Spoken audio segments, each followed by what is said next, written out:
બેસ્તાનમાં Gurukripa ઇન્ડસ્ટ્રીઝની lift તૂટી પડી હતી। ચોથા માળેથી લિફ્ટ ધડાકાભેર નીચે પટકાઈ હતી, જેથી લિફ્ટમાં સવાર 3 કામદારોને ગંભીર ઈજા પહોંચી હતી। સુરતના બેસ્તાન વિસ્તારમાં લિફ્ટ તૂટી પડી હતી। બેસ્તાનમાં ગુરુકૃપા ઇન્ડસ્ટ્રીઝની લિફ્ટ તૂટી પડી હતી।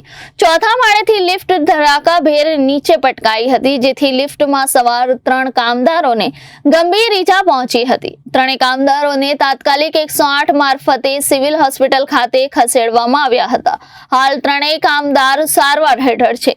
લિફ્ટ ચોથા માળેથી તૂટીને ફૂલ સ્પીડમાં નીચે પટકાઈ હતી, જેથી ત્રણેય કામદારોના એક પગમાં ભારે ગંભીર ઈજા પહોંચી હતી। 2 કામદારોના જમણા પગમાં ફ્રેક્ચર આવ્યા છે, ત્યારે એક કામદારને ડાબા પગમાં ઈજા પહોંચી છે। 3 પૈકીના એકનો હાથ પણ તૂટી ગયો હતો, જેથી સિવિલ હોસ્પિટલ ખાતે હાલ સારવાર શરૂ કરવામાં આવી છે।